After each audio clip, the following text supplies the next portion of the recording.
E aí, meu amigo Humberto? Olá, tudo bem? Tudo bem, meu amigo? Como é que tá você? Tudo bem, estamos aqui. Não sei se já estou ao vivo, já está aparecendo aí? Já, só que eu queria que você virasse o seu celular para você, que eu tô vendo só, acho que é um código de computador. Deixa eu ver aqui. Ah, agora sim. Agora tá tudo direitinho.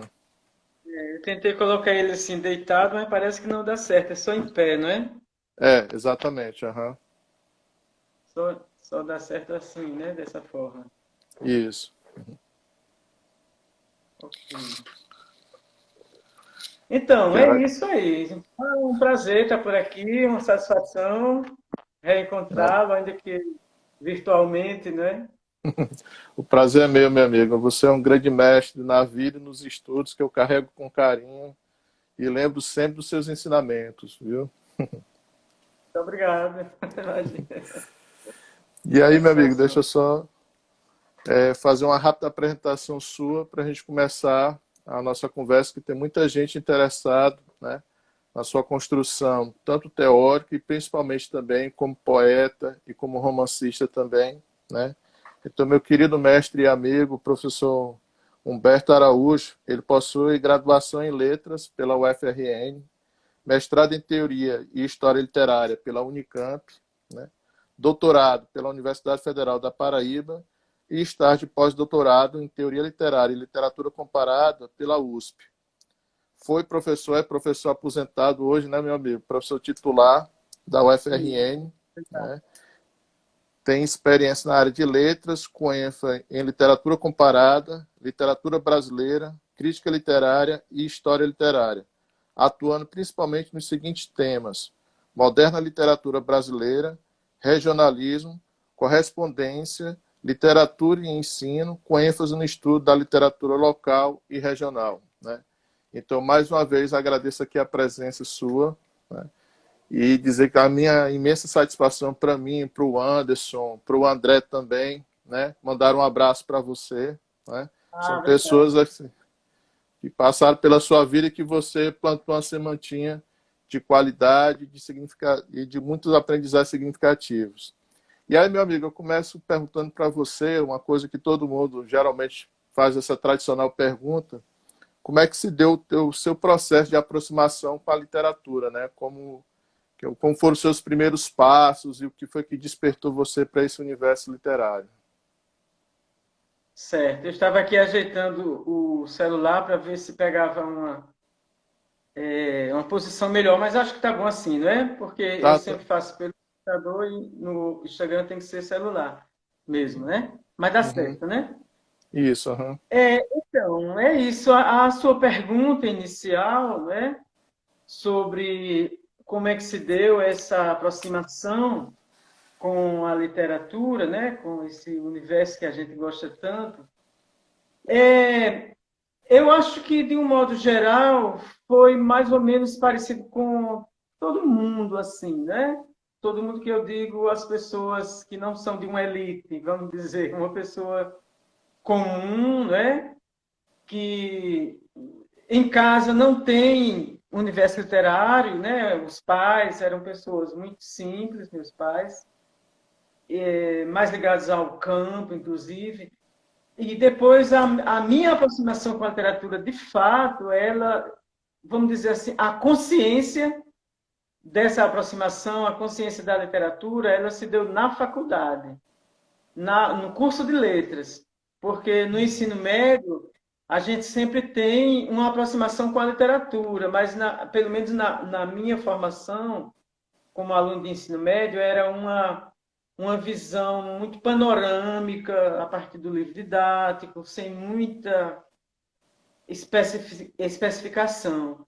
E foi no curso de letras que eu me aproximei de fato, tomei consciência do fenômeno literário, da importância da teoria da literatura, e assim vai. Foi essa a minha, a minha maior aproximação.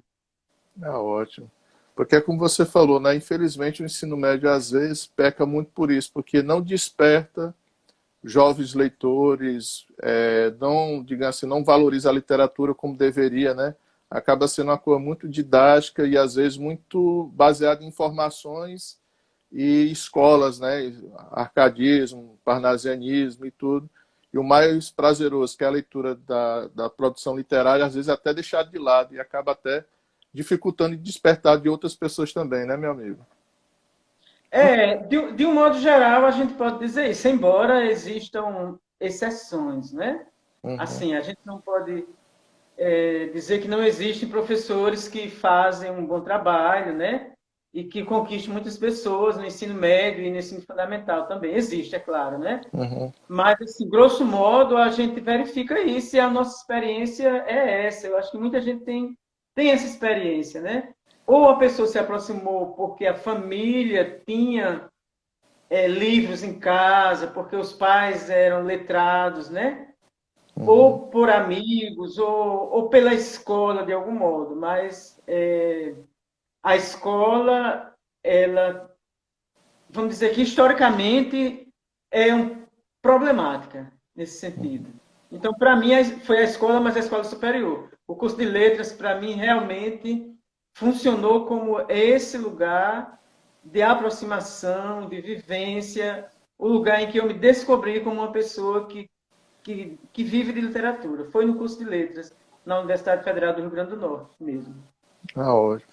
E aí, minha amiga, a nossa segunda indagação nesse percurso seu, né, enquanto professor teórico de literatura, romancista e poeta também, né? Como é que você percebe assim, qual foi a sua maior mudança nessa trajetória, além desse aspecto da maturidade que vai, né, que vai crescendo à medida que vai lendo, a experiência de leitura que vai ficando mais significativa? Qual foi assim na sua trajetória esse momento assim marcante que o diferenciário que tornado significativo para você essa trajetória dentro desse universo tanto teórico, crítico, como também do aspecto criativo, ficcional? Foram muitas mudanças em diversos momentos. Então, vamos pensar. No curso de letras, eu tive uma aproximação muito grande com a teoria da literatura, porque eu fui monitor dessa disciplina, teoria da literatura. Era uma disciplina um pouco árdua e eu gostava muito, assim, me dedicava muito, né? Com relação ao processo criativo mesmo, também foi no curso de letras que eu comecei a escrever de forma criativa, né? Como experiência, como laboratório, como exercício, né? De alunos que escreviam, que tinham um jornalzinho impresso, em mimeógrafo. Então, foi algo assim que marcou muito para mim. A descobrir que eu achava que eu seria poeta, que eu era poeta, que eu saberia escrever, né? Então, isso foi muito bom. E outra mudança depois foi com relação à pesquisa, como pesquisador. Então, eu fui para o mestrado, que foi realizado na Unicamp, e a pesquisa já foi outro momento. Então, na pesquisa, a teoria da literatura, que, sim, depois também, quando eu saí do curso de letras, eu fui ser professor no ensino médio, mas como professor da universidade, eu fui aprovado em um concurso para teoria da literatura também. Então, eu fui professor de teoria da literatura durante uns 10 anos. Então, era uma preocupação exclusiva, vamos dizer. Quando eu fui para o mestrado, que aí eu fui pesquisar na área de historiografia, né, história literária, houve uma mudança muito grande, porque a teoria da literatura ela passou a ser, a partir de então, coadjuvante.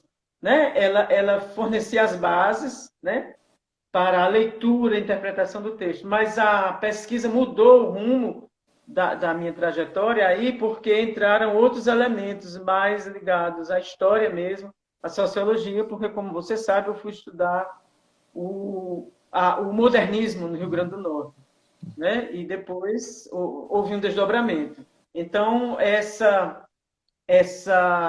nesse percurso, como professor e teórico, houve essa mudança, né? De algo mais teórico para algo mais aplicado, né? Prático, assim, pensando de forma didática. E do ponto de vista da criatividade, né? Como como escritor, podemos dizer, talvez, né?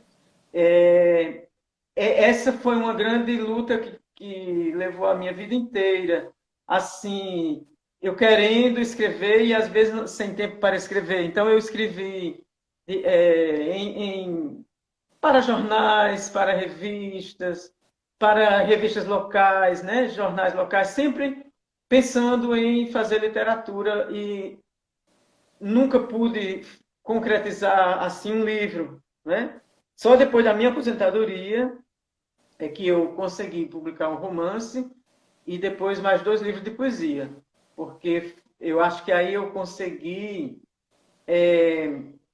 fazer uma grande mudança na minha vida, que foi assim arranjar a ferro e fogo tempo para isso. Eu comecei a recusar convites para participar de projetos ou de cursos ou de outras. Deixei de orientar para poder ter um tempo para escrever, já que eu estava aposentado e que eu queria me dedicar a partir de então a isso.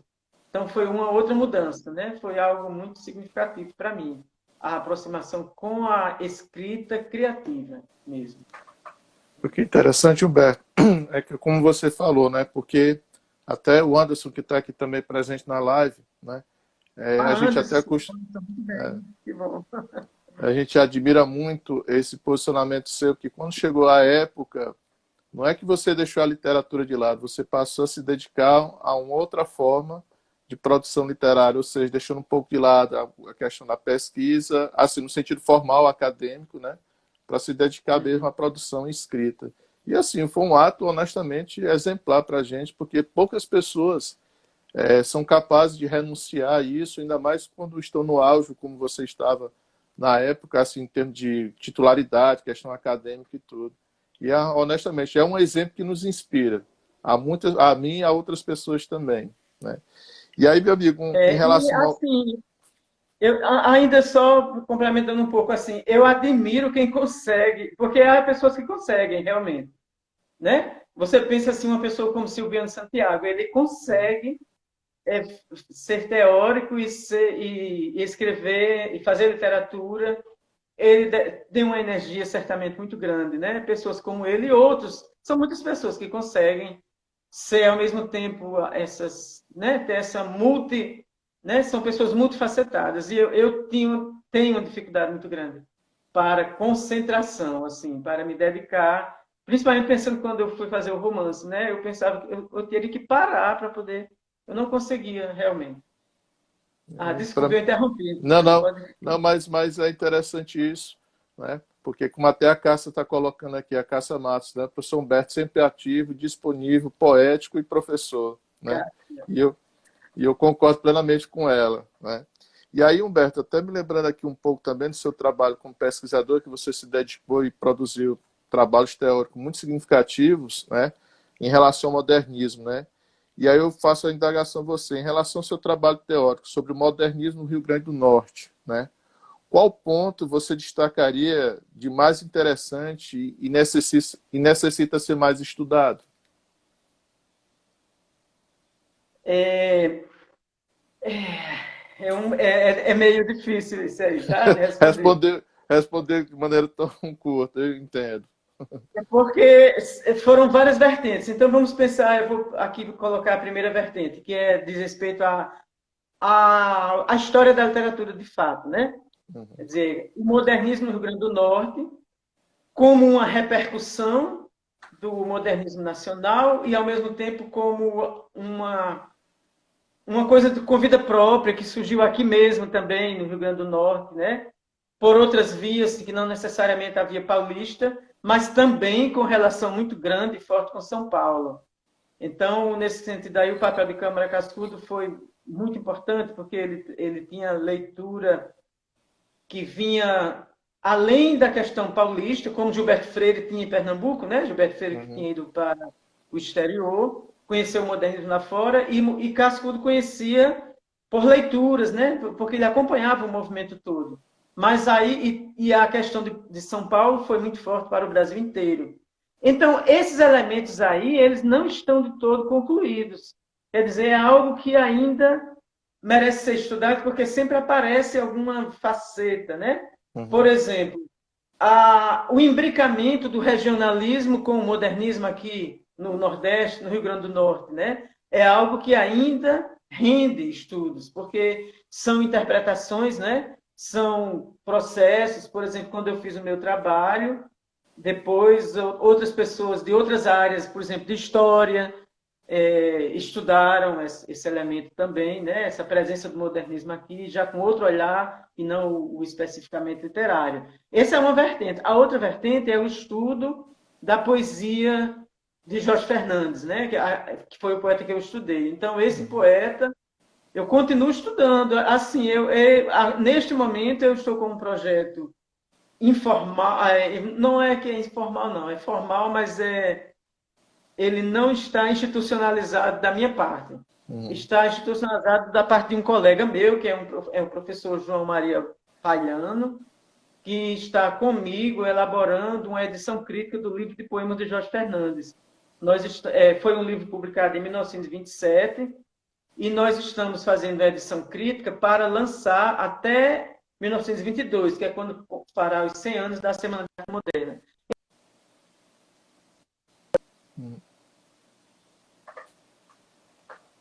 E só um pouquinho de paciência, porque essas questões tecnológicas, né? Só espera um pouquinho, meu amigo Humberto, tomar a conexão.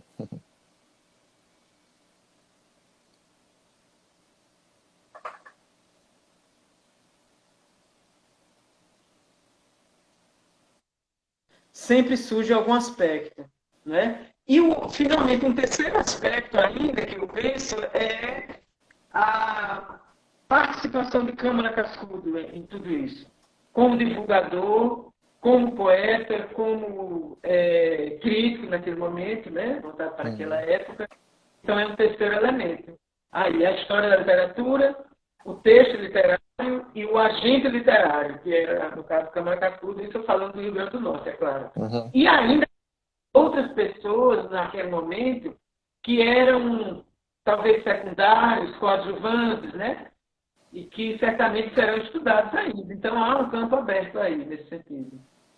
Porque eu me lembro até que também tinha uma ideia nossa de fazer uma articulação, né, dos estudos por região, assim, as articulações entre a produção no Piauí modernista, né, no Piauí com a produção do Rio Grande do Norte também moderno, ver quais são os vínculos, né, essas aproximações.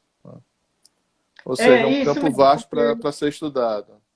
Muito. Inclusive, essa abrangência do Nordeste, nesse sentido, é muito interessante, porque já existem estudos sobre Pernambuco, sobre Alagoas, sobre o Ceará também. Eu participei de uma banca de doutorado lá, que era com relação ao modernismo, né? Lá no Ceará. Então, esse estudo sobre o Piauí, o Maranhão, quer dizer, é possível aprofundar algo que vem sendo feito já desde a década de 80, talvez, ou antes, né? Esses estudos aí de forma comparada, né? E, como você disse, um estudo que tem muita coisa ainda a ser, né, descoberta e ser trabalhada. E aí, meu amigo, eu faço uma outra pergunta, né, que inquieta muito quem trabalha com teoria, quem se articula com a questão também da produção ficcional. Eu pergunto, a teoria, ela auxilia ou complica o processo criativo para você? As duas coisas. Na hora em que a intuição ela ganha espaço, né? Na hora em que eu consigo me desamarrar da teoria, ela ajuda mais até, porque ela está introjetada, né? A questão teórica está dentro de mim, está dentro de várias pessoas que são dessa área e que têm estudos teóricos. Então, ela vem, ela ajuda de alguma maneira que a gente nem percebe. Agora, ela complica por causa da consciência que a gente tem dela, da teoria. Então, ela faz com que você seja mais exigente, não é? Perfeccionista também. Então, se a pessoa se o artista, né, vamos dizer, o artista, o literato, a pessoa que está, o poeta, o romancista, né, se ele está muito preso à teoria, se ele se deixa aprender, aí é um complicador muito grande, porque ela pode inibir, inclusive, a criação, né? Então, o ideal é que prevaleça no momento da criação e no momento da reescrita também algo mais relacionado à intuição, mais relacionado ao processo criativo mesmo, porque a teoria ela já estará conosco, auxiliando, de algum modo ela já estará aí, né? Se ela estiver de forma muito explícita, né, ostensiva, ela pode complicar, inclusive, a recepção, porque nem todo leitor está habilitado para esse diálogo, né? Se a teoria estiver muito presente, ela pode ser um elemento que afasta também. Exatamente. E é interessante que até o Alfredo Werner, que está aqui nos acompanhando, ele é um estudioso, está fazendo doutorado dele em música, né? Está colocando que as ressonâncias do modernismo na música popular também é uma vertente que merece mais estudos, né? Ou seja, que a gente às vezes fica muito, quando fala modernismo, a gente fica apegado à pintura, à literatura e um pouco à arquitetura e à música, que é uma vertente forte, a gente acaba meio que deixando de lado, né? Ou seja, não tem, acaba não sendo tão estudado como mereceria, né? É verdade. É verdade, até porque a própria a voz popular ela interferiu também no próprio modernismo. Quer dizer, há um grande registro de poesia modernista que tem a fonte na música popular, né? Naquele momento é claro que não é a MPB, né? Porque a MPB é uma criação Posterior. posterior. Mas, por exemplo, se a gente pensar em um poeta, um pernambucano, Assis Ferreira ele tem uma raiz na música popular. Na música popular, com raízes africanas, com raízes pernambucanas, né? A poesia dele ela é musicada muito assim. E outros, né? Assim, não é à toa que houve também, na Semana de Arte Moderna, um encontro com a música, né? Então, isso que o modernismo bebeu, ele também lança, e hoje há muitos compositores, né, que têm um vínculo modernista, né? Um vínculo que até mesmo, às vezes, quando a gente fala, é visto como algo que é criticado, né? Porque o modernismo tinha tinha uma intenção hegemônica muito grande, então isso complica. E São Paulo ainda, né? O nome São Paulo, modernismo, então isso complica para o país inteiro, né? Mas é um fato, assim, Mário de Andrade, que era um estudioso da música também, né? Ele nos deu um grande legado nesse sentido aí, né? A música brasileira de Mário de Andrade, né? Do que ele pesquisou, do que ele anotou, isso veio para o modernismo e isso sai do modernismo também, né? E aí, só retomando um pouco do que você falou agora há pouco sobre a questão da teoria e o processo, né, criativo. Que é como você disse, a teoria não tem que servir para nos auxiliar, né, para embasar, para nos possibilitar novas construções, não pode servir como uma força que acaba asfixiando a criação, né? Ou seja, você produzindo livros que parece mais um texto, diga assim, teórico do que propriamente uma produção ficcional. E aí, como você falou, tem que ter o equilíbrio para poder souber dosar isso, né? E aí eu me lembro muito assim da sua trajetória como professor, sempre teve esse equilíbrio entre a teoria, né? E a gente percebe isso na sua construção poética e também na sua produção ficcional em prosa também, né, Humberto? Ela aparece ali, inclusive, em alguns momentos aparece essa complicação, em algum momento, né? Por exemplo, um colega meu de história, da área de história, mas uma pessoa que entende bastante de literatura, ele me deu um retorno nesse sentido, né? E ele disse assim, olha, tem vários momentos que eu vejo ali o professor. Ele não gostou disso, não, né? Eu não queria ver o professor ali, não. Eu queria ver só o escritor. É muito complicado, de fato. É, é um equilíbrio que só com o tempo é que vai se adquirindo, né, esse discernimento. Mas eu não tenho a menor dúvida que você está no caminho certo, meu amigo.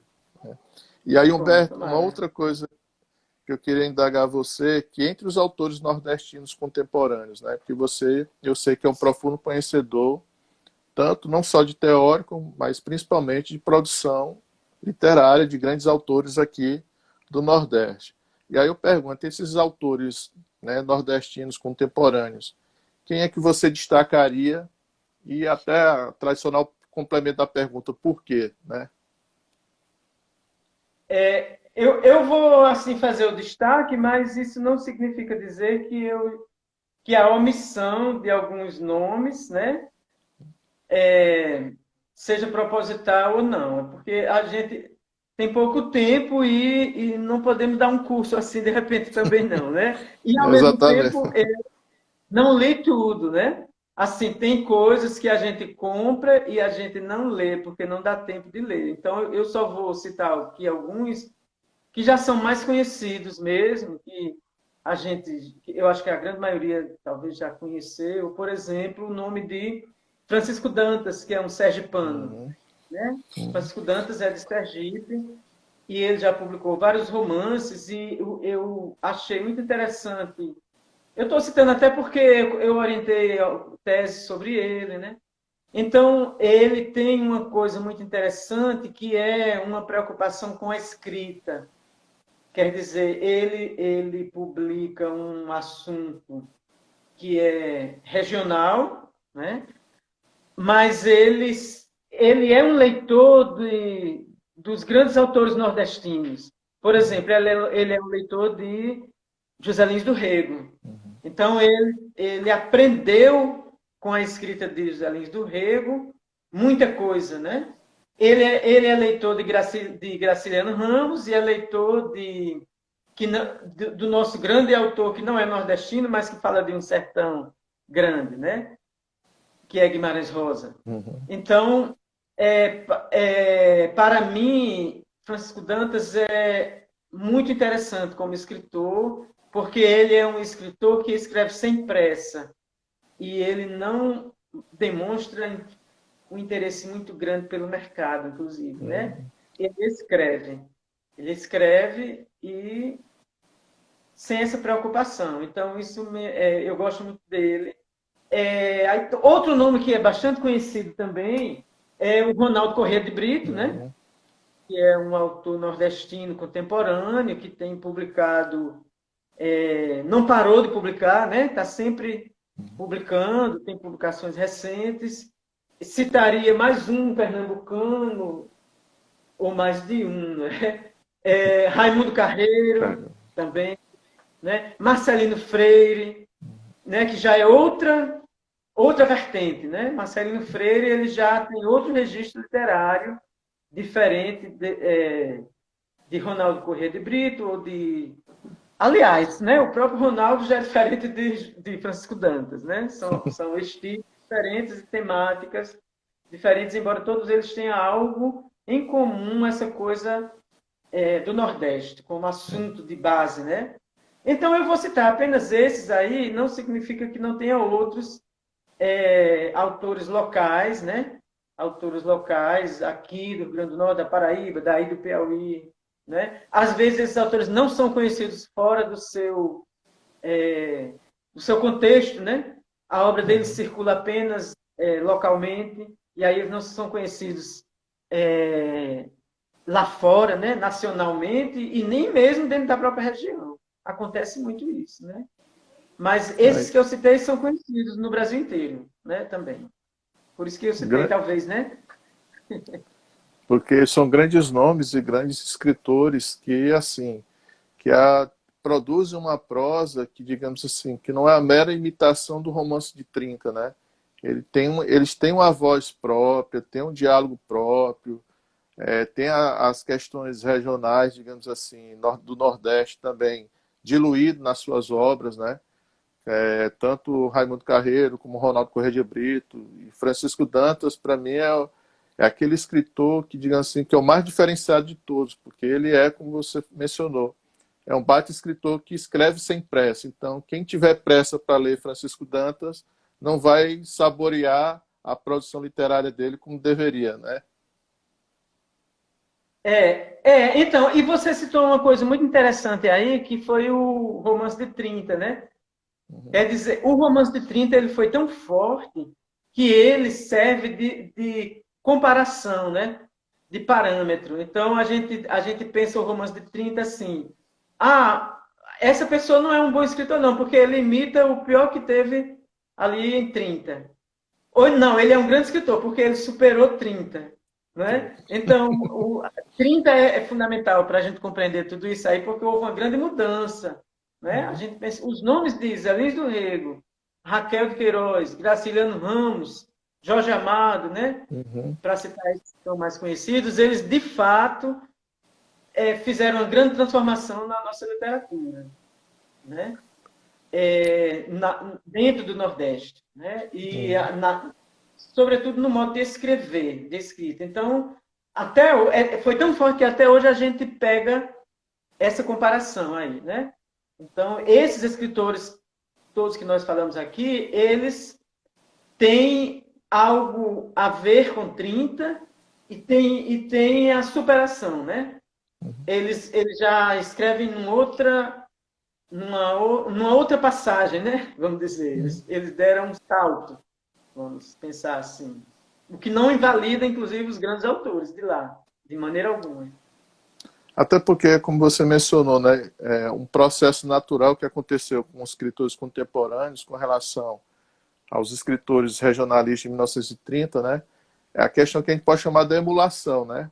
Ou seja, eles não é que eles se tornaram mais importantes, eles tiveram voz própria, né? Se diferenciaram e, ao mesmo tempo, mantém a tradição da escrita de 30, né? Ou seja, sob uma outra perspectiva, sob um outro viés, sobre um outro patamar, né? Sem fazer o chamado pastiche, ou seja, a mera imitação pela imitação, né?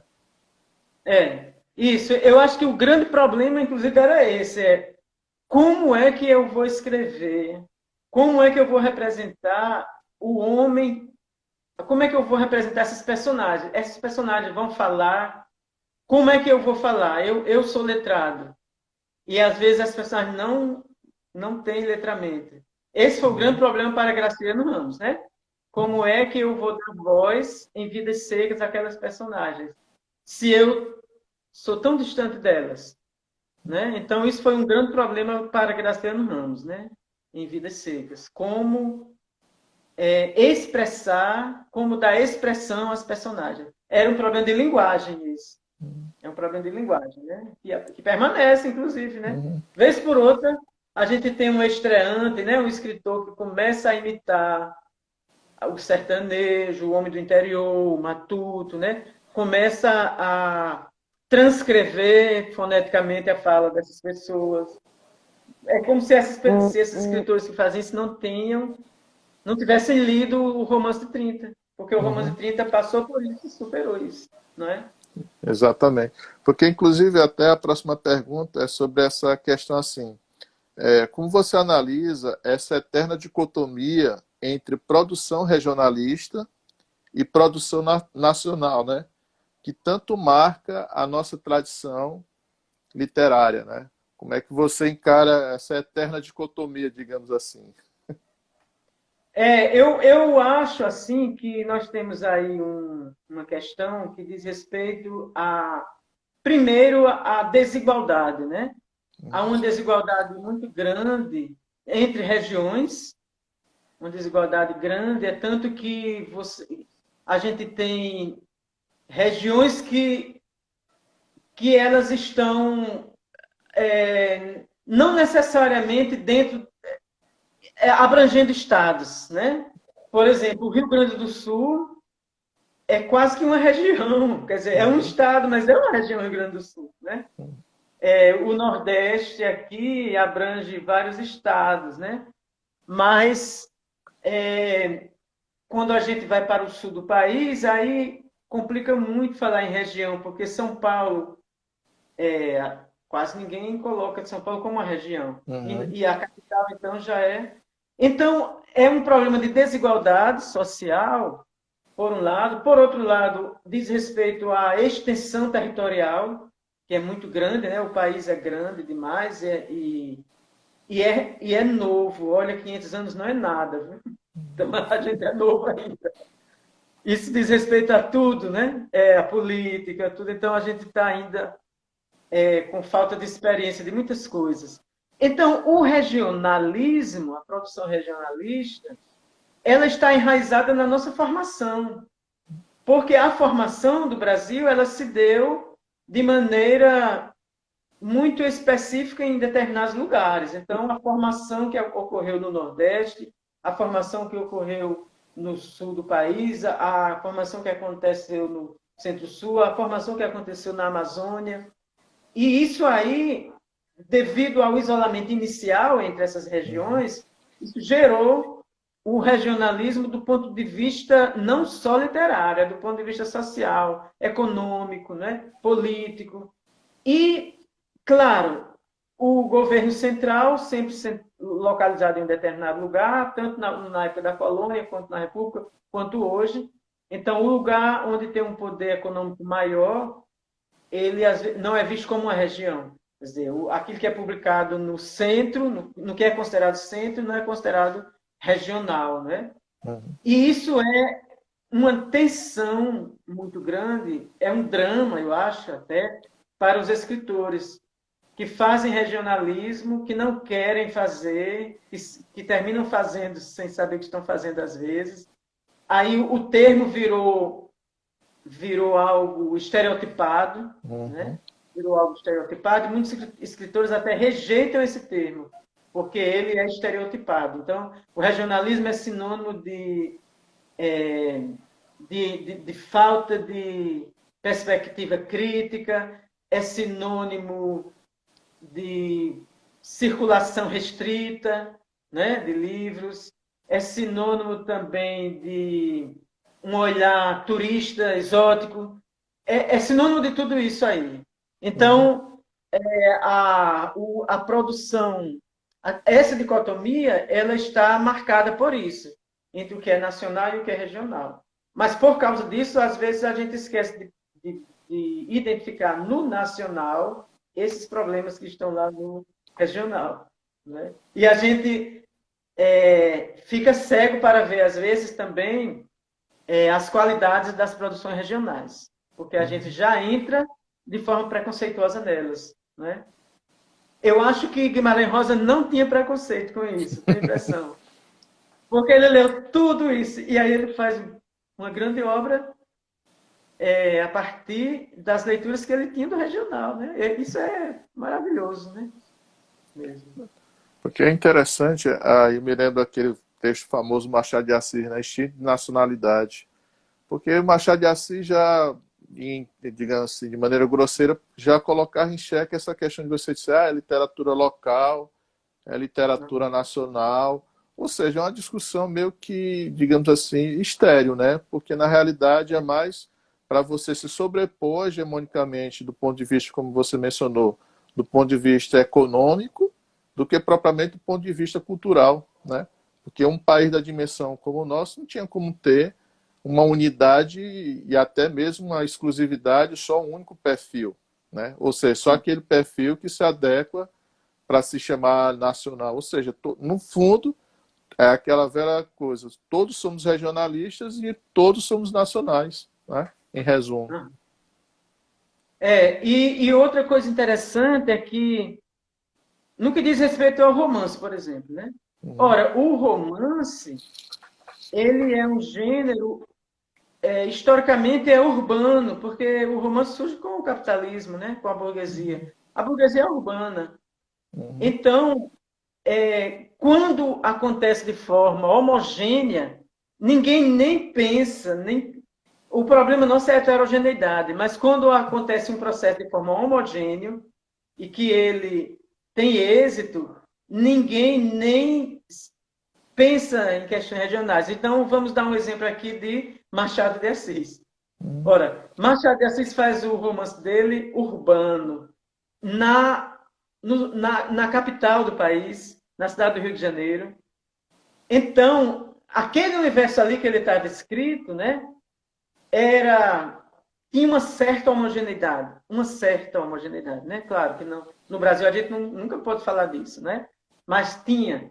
E foi uma experiência muito bem sucedida. Então a gente nunca pensa em Machado de Assis como algo nesse sentido, nessa dicotomia, né? Uhum. Porque foi o Exatamente. exemplo. Agora, como é que a pessoa está lá no Ceará e vai fazer isso se o centro era apenas o Rio de Janeiro, né? Por isso que José de Alencar estava lá, né? Uhum. Quer dizer, a literatura cearense estava lá com o José de Alencar, estava no centro do Rio de Janeiro, tentando fazer uma literatura urbana, embora tivesse ele um registro grande, regional, né? Antigo, histórico indígena e assim por diante. Então, tudo isso eu acho que é explicado do ponto de vista histórico, né? Se a gente associar essas coisas todas aí. Exatamente. Aí eu faço a seguinte pergunta também. Como é que Humberto, enquanto poeta, né, e romancista, se percebe em meio dessa discussão regional, nacional? Tá certo. Então, olha, vamos pensar no romance, né, primeiro. Eu tenho consciência de que o assunto do meu romance ele é regional. Ele é regional, sobretudo na parte que se passa no interior. Quando a personagem está em Natal, né, que é a cidade, esse regional ele fica mais enfraquecido. Mas apenas enfraquecido, porque essa personagem só pensa no interior. Ele está na capital e ele fica pensando o tempo inteiro lá, né, naquele passado, né, no sertão. Então, o regional está aí como assunto, como cultura. A cultura da região está ali presente, né? Aí, essa dicotomia, ela se resolve de que maneira? Pela forma literária. Quer dizer, eu procuro, não sei se eu consegui, porque isso quem vai dizer é quem analisa, né? Quem interpreta, né? Mas eu procuro fazer com que a forma resolva essa dicotomia. Quer dizer, fazer com que essa escrita ela seja universal. Ela dê conta da condição humana. Aí não importa se o autor está no Seridó, no Sertão Potiguar, não importa o autor, desculpa, a personagem, né? Se o Uhum. enredo se passa na capital, né? Ou se além de tudo isso, toda a história se passa em um espaço muito restrito, que é o espaço do Rio Grande do Norte. Né? Em nenhum momento ele sai daqui, não vai para. Mas a forma literária que eu pensei, que eu acho que se ela der conta da condição humana, aí ela supera essa dicotomia. Agora, mesmo dando conta, mesmo acontecendo essa superação, ainda tem elementos que complicam para um leitor que não tenha um letramento, uma cultura que permita assimilar, apreender essa diversidade. Por quê? Porque o vocabulário, em determinado momento, não é um vocabulário homogêneo, universal, urbano, de prestígio. Há um vocabulário ali que é muito marcado do interior, então ele requer pesquisa. Determinadas palavras, uma pessoa que mora em São Paulo ou em Lisboa não entenderá o significado, ela vai ter que pesquisar. Mas eu espero que essa pesquisa sirva de estímulo. Quer dizer, que ela gosta da história, tanto que ela diz assim, ai, mas o que é que ele está querendo dizer quando ele está falando tal coisa? Aí ela vai lá para o dicionário, os dicionários bons de língua portuguesa, e todas as palavras estão lá. Eu não coloquei nenhuma palavra que não estivesse no dicionário. Eu tive esse E, cuidado, sabe? e é interessante, Humberto, em Rastejo, que é o seu romance, né, que essa memória que ela é presente, que, digamos assim, que está movendo não só o protagonista, como até mesmo envolvendo os demais personagens, traz muito dessa linguagem uma memória afetiva, né? Ou seja, a questão da memória afetiva, na realidade, da questão regional, da cultura mais, né, do interior, digamos assim, ela serve como referência o tempo todo para a personagem estar se situando no novo meio que ela está descobrindo, que ela está se despertando. Ou seja, não é superar o interior, não, é dialogar, é servir como referência, como, né, como norte de formação que todos nós temos, né? E a personagem lá, ela é muito nesse sentido. A memória dele é uma memória muito afetiva, né? E é uma memória que é afetiva e que funciona também como referência para ele estar nesse novo mundo tão, digamos assim, diferente do que era antes, né? Ou seja, da cidade, de onde ele veio antes, da constituição da família, né? Do relacionamento entre eles também muda um pouco quando chegam na cidade, né? Ou seja, há toda uma questão, digamos assim, como eu falo sempre, que a linguagem ela vai transportando isso, né? Então, quando se fala a questão que você mencionou, a expressão, você pode não entender o significado da expressão, mas você sabe o sentido da expressão, né? Ou É. seja, por conta dessa afetividade que tem na linguagem, né? Que está presente em Rastejo, né?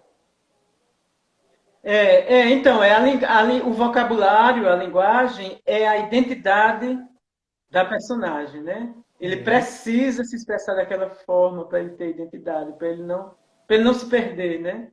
Então, uhum, eu pensei assim, que não é que o autor está forjando, como é um romance regional, então eu vou usar essas palavras. Não, é porque elas são necessárias. É preciso que elas apareçam, porque senão a personagem enlouquece, talvez, né? Ele uhum. não pode deixar de falar assim, de pensar assim, eu acho. Porque o interessante é isso, né? Porque, como você mencionou, o personagem ele está o tempo todo tomando a memória para é tipo assim, é como o passado atualizando o presente. É mais ou menos isso, Ah, né? Ou seja, sim. através da memória ele vai se atualizando, ele vai se situando. E até porque é uma coisa interessante, porque todo e qualquer momento ou aprendizagem, ele só tem valor se ele fazer provocar sentido. Então o personagem ele vai Não, buscar esse sentido nessas referências que ele traz dentro de si, né? Ou seja, aquele espaço anterior é que está fazendo com que ele entenda esse outro espaço, né? Em que ele é agora está verdade. sendo, digamos assim, obrigado a estar se inserindo e estar conhecendo, né? E é Aham. interessante, Humberto, que você faz isso tanto no romance, e eu percebi isso também na sua construção poética, essa memória afetiva, né? E aí eu faço a pergunta para você, entre poesia e romance, né? Você se sente mais à vontade em qual dos processos? Eu me lembro que já te fiz essa pergunta pessoalmente, achei brilhante a sua resposta, e eu resolvi perguntar novamente. Mas hoje eu não sei se foi isso que eu respondi, mas hoje eu tenho mais, eu tenho, no momento, né? Eu estou com a consciência assim, de que parece que eu me sinto mais à vontade na poesia. Vou dizer por quê. O romance é um trabalho imenso, requer muito suor, muito tempo, muita dedicação, ócio mesmo, né? Para você não Uhum. perder o fio da meada. Então é um trabalho, por mais prazeroso que ele seja, ele é um trabalho assim que ele vai sendo construído, parece que ele domina, ele passa por cima da pessoa, sabe? No romance. A poesia também não é que um seja mais fácil do que o outro, de maneira alguma. Mas existe algo quantitativo, assim, que em um poema é um poema, sempre. Um poema forma um livro, né? Vários poemas formam um livro, é claro. Há uma temática, né? Há uma unidade em um livro de poesia, é bom que haja sempre. Mas dentro daquela unidade, cada poema é único. Então eu posso fazer um poema hoje e ele está completo. Mas dificilmente eu posso fazer um livro hoje, um romance hoje. Um romance, às vezes, ele requer muito tempo, assim, né? É, então é um trabalho muito grande e requer muita consciência, sabe, da escrita mesmo. A poesia também. Mas são gêneros diferentes, então não é a mesma coisa mesmo, não. Não é mesmo. de maneira alguma a mesma coisa, escrever poesia ou escrever romance. Então, nesse momento em que... Eu não estou conseguindo fazer romance agora, não. Nesse momento, eu tenho, sabe, uns projetos assim, que eu pego e solto. Aí, eu não sei quando é que isso vai tomar corpo, não. Não tem como, né?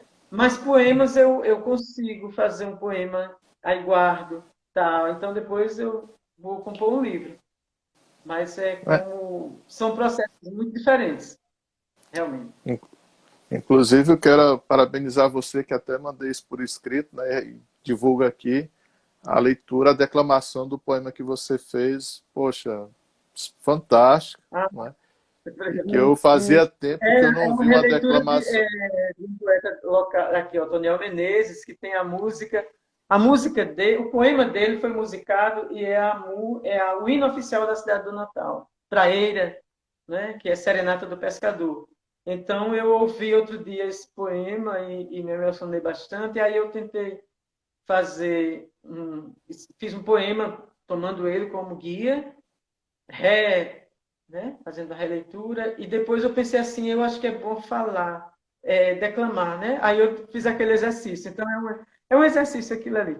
Sim, mas só voltando assim para completar a pergunta da poesia e do romance, é que a poesia, mesmo aparentemente sendo mais fácil, porque muita gente acha que é muito fácil fazer poesia e acha fazer poesia, né?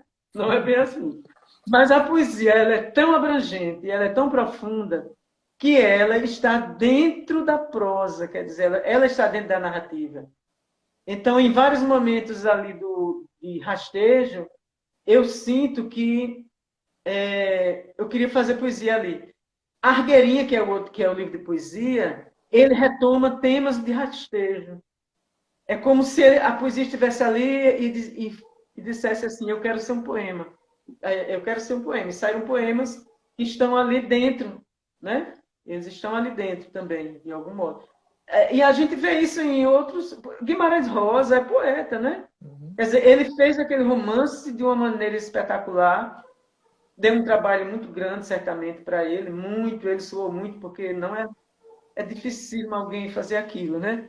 Muito difícil. Mas se ele não fosse poeta, ele não publicou o livro de poesia, né? Se ele não fosse poeta, ele não faria nem Grande Sertão Veredas, nem escrevia aqueles contos. Porque tem poesia demais ali dentro. Muita poesia, né? Eu acho.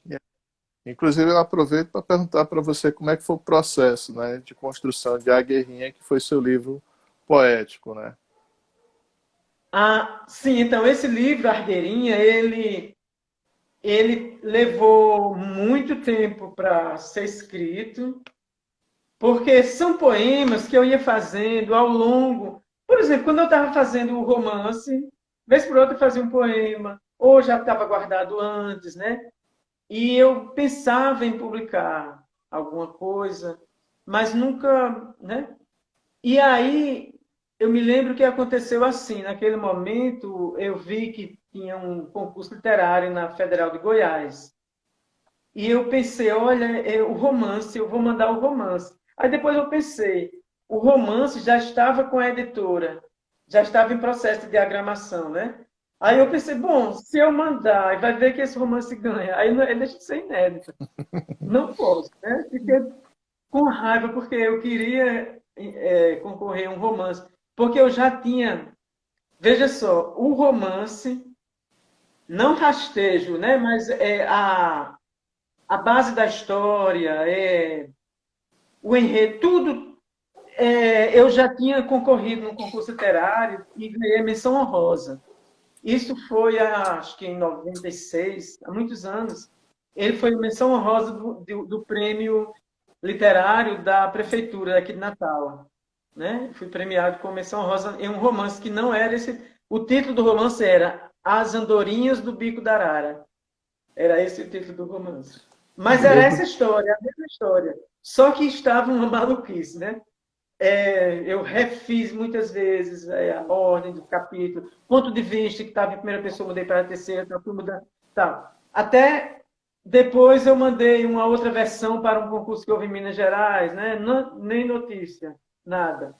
Aí resolvi, quando eu me aposentei, resolvi publicar. Aí surgiu esse concurso lá em Goiás, e eu pensei, bom, não vou mandar o romance, porque vai ver se ganhar, né? Eu achava que não ganhava, né? Mas e se ganhar? Sempre com esperança. Aí eu pensei, não, eu tenho poemas guardados. Aí eu fui, peguei os poemas e montei o livro. Quer dizer, esse livro não estava pronto, ele não foi pensado com margarina, não, eram poemas esparsos, muitos poemas. E eu juntei blocos, né, vários blocos, e então fiz compus o livro, Argueirinha. Né? Então foi esse processo. Não foi pensado como um livro assim inicialmente, não. Juntei vários livros e formei o livro, mandei. Para minha grande sorte, foi o primeiro lugar. Ganhei esse concurso e publicaram um livro, o meu primeiro livro de poesia. Para mim foi muito bom. Foi uma felicidade muito grande para mim, realmente. Sabe? E o processo de criação de Rastejo, Humberto, como é que se deu? Porque eu vejo que eu conheci você, já tinha esse projeto em andamento, né? E aí eu te pergunto, como é que É, foi o processo de Rastejo? então, aí o processo de rastejo, como eu falei, como eu já dei a entender mais ou menos, né? Foi muito longo. Ele passou por contos que não foram publicados, né? Ele passou por manuscritos que eu já destruí todos até, né? Porque tinha muitos problemas. Então eu passei muito tempo escrevendo essa história, reescrevendo, né? Com muitas versões, mudando o ponto de vista, como eu falei, não é? Em primeira pessoa, em terceira pessoa, tentando formas às vezes mais experimentais também, né? Até e eu sempre parava, eu não conseguia concluir porque eu fazia, aí começava um curso, aí vinha um pós-doutorado, aí vinha uma orientação, então isso ia parando, né? E até que chegou aquele momento ali, né? Como eu disse da minha aposentadoria, eu consegui me sentar e reescrever todo o romance manualmente, né? Num caderno eu ia escrevendo, depois passava para o computador, aí eu imprimia várias vezes, eu lia em voz alta. Então foi assim, esse processo, né? Até chegar a. Depois eu mandei esse romance para uma editora daqui de Natal mesmo, uma pessoa que tem uma editora, e ela mandou para uma ilustração. Aí teve uma demora, sabe? Uma demora assim, onde eu acordei, eu pensei, não, não, não vai dar certo isso. Retirei tudo de lá, botei em outro lugar. E outro editor. E aí saiu, né? Saiu aí, dessa forma. Com os problemas que ele tem, tem. Bom, né? Tem defeitos, eu sei que tem. Mas eu tinha que fazer. Estava pior antes. Estava muito pior antes. Mas o interessante é isso, né? Porque, como eu disse, tem uma memória afetiva muito interessante na obra e a própria sonoridade da linguagem também é muito audível, assim, não no sentido de fala oral, mas no sentido mesmo de sonoridade, sabe, de produção de sentido, de significação, ou seja, é muito sonora, como você falou agora há pouco, né? É quase que um diálogo com a poesia o tempo todo, né? Em Rastejo. Eu acho que sim. Eu acho que é engraçado que eu tenho um feedback assim de pessoas que não são exatamente dessa área, entende? Olha, eu vou dar um exemplo. Não, uma pessoa que é da área mesmo, que foi aluno lá da especialização, ele veio para mim e disse assim: Olha, eu li seu texto e tem versos lá dentro, tem muitos versos, tem alexandrinos, né? Nunca tinha pensado nisso, não. Aí uma outra pessoa que não tem letramento, essa pessoa, eu acredito que não tenha nem o ensino médio. É uma pessoa assim que tem, digamos, ligação familiar, né, que me conhece muito, mas ele leu, aí ele chegou para mim e disse assim: Você fez esse livro como poesia, né? Não, não, porque ele é um poema ali dentro, tem poesia. Aí uma pessoa já me falou isso e tal. Bom, essa pessoa, para você ter uma ideia, ele é evangélico, E ele canta na igreja. Aí ele pegou o início e rastejo e ele fez 10 músicas. Ele Olha, colocou música e cantou, sabe? Assim, por exemplo, eu notei, uma delas ele gosta muito de Belchior. Ele é um ele gosta das músicas de Belchior. Então eu vejo ele cantando como se fosse o ritmo meu de Belchior. Depois ele botou um que é forró, um forró mesmo, pé de serra, sabe? Eu não tinha pensado nisso de maneira alguma, sabe? Quer dizer, é um leitor que não é crítico, que não tem formação em letras, não tem letramento, mas ele viu isso. A percepção dele foi isso, ele deu esse sentido musical para o texto, né? Eu achei ótimo. muito interessante. Uhum. E minha amiga, me diga uma coisa, e hoje, quais são seus projetos literários? Né? Literários. Bom, como eu falei para você, eu estou com um processo aí de escrita, de crítica, né? Da leitura da poesia de Jorge Fernandes, com um amigo meu. A gente vem. Olha, já faz uns 2 anos que a gente faz isso, sabe? De ler os poemas, pensando numa coisa didática, porque a nossa preocupação é com o professor de ensino médio, que ele possa ter ali uma base para ele trabalhar Jorge Fernando com alunos, como a gente fez com Palmira Vanderlei. A gente fez um projeto com a poesia de Palmira Vanderlei, que é esse aqui. Palmira Vanderlei é uma poeta daqui de Natal, que publicou um livro em 1929 chamado Roseira Brava. Então a gente fez uma montagem com 30 poemas e a gente faz a leitura e talvez, né? Não é exatamente uma proposta, mas que o professor lendo ali, ele se sinta contemplado, né, para trabalhar. Então, esse é um projeto literário crítico, né? Com relação ao projeto literário mesmo, da escrita criativa, eu continuo fazendo poemas. Fiz assim, né? Fiz vários poemas já, vou guardando. Vai chegar um momento que eu vou transformar isso num terceiro livro, num quarto livro, aliás, né? Mas eu não sei quando nem como, não. E tem um projeto de romance também, sabe? Tem um Uhum. projeto de romance, mas é complicado, eu não sei dizer ainda não, porque mais de romance aí na cabeça, sabe? Mas um deles vai ser bem urbano mesmo. Um romance aqui na cidade do Natal, mais urbano, né? Bem mais contemporâneo. Outro é talvez mais histórico, e assim vai, né? Mas não. Acho que vai demorar muito a sair romance. Se sair, né? Pode ser que não. Pode ser que eu nem faça. Pode ser que eu nem faça. Mas a vida é assim, né? A nossa vida é assim. A gente não deve estar preso a uma linha única assim, né? Que vou fazer isso, vou fazer isso, não fizer humor, não. Tentar fazer, né? Se der certo, deu. Pelo menos os poemas já deram certo, eu acho. Uhum. E em Até, breve sairá. até porque sua veia é mais poética mesmo, né? Digamos assim, mesmo que escreva em poesia ou que escreva em forma de romance, a veia poética está falando ali o tempo todo, né? Acho que sim. Outra coisa também, como você sabe, eu faço parte da Academia Norte Rio Grandense de Letras, Uhum. lá tem uma revista que é muito interessante porque ela tem continuidade, sabe? Faz tempo que essa revista não para. Então, nos últimos 3 números, eu publiquei 3 contos. Em cada uma delas, eu publiquei um conto. Então, é um exercício interessante que eu pensei também, né? Que talvez no futuro eu faça um livro de contos, né? É ótimo. Um livro de contos dessas narrativas curtas aí e estão lá como ensaio, né? Depois eu penso, eu estou gostando dessa experiência também, sabe? Ótimo. Meu amigo, aí a gente está chegando ao nosso final, né?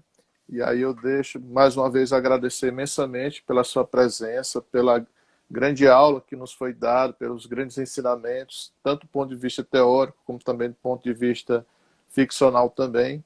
Quero agradecer imensamente a você e deixo você para as considerações finais. Eu que agradeço e eu já vi. Aqui dá para ver mais ou menos várias pessoas que iam entrando, né? Uhum. Até mesmo pessoas da minha família. Uma sobrinha minha entrou, Maíra, Maíra, uma amiga é Rejane, lá de Jardim de Piranhas, no Sertão, Potiguar. Almeida Júnior, né? Está Uhum, aí, que é o nosso colega e escritor, né? E nós temos Cássia, várias uhum, pessoas, não dá para citar o nome de todo mundo, não, mas que eu fui vendo aí rapidamente, enquanto ia falando, aparecia os nomes. Então, para mim, Wanderson, né? É uma uhum, satisfação muito grande, né? Estar com você, Erasmo, eu quero agradecer e dizer que, para mim, foi muito bom, porque quando a gente está falando, a gente vai se reconstruindo, né? Falando da teoria, falando da crítica, falando do processo criativo, a gente vai tomando uhum, mais consciência de como é que as coisas são, né? Para mim é uma aprendizagem, né? Quer dizer, a pergunta que você faz, ela me ensina a como fazer algo uhum, melhor, né? Então, para mim é muito importante e eu acho que fica o estímulo, né? Para mim fica um estímulo, eu aprendi hoje. E uhum. espero que as pessoas também tenham gostado e aprendido, porque a literatura é assim, se a gente não falar sobre a literatura, a gente fica vazio, né? Uhum. Nós vivemos no mundo da literatura. Eu acho que a maioria das pessoas que está aqui vive desse mundo, né? Se Uhum. dedica a esse mundo, sempre. Comigo é assim, eu gosto muito de literatura de planta, né? Então é isso. Pô, pô, agradeço demais. Foi excelente a nossa conversa, meu amigo. Espero em breve vê-lo pessoalmente, viu? Eu também, então. Um grande abraço. Foi um abraço, meu amigo. Tchau, tchau, Tchau. Humberto. Tchau. Vou sair aqui, não sei nem como. Você é que sai, né? Ou eu? Não sei. Sou eu que eu encerro aqui, Vou amigão. tentar sair aqui, então. Tchau. Tá bom, tchau, Humberto.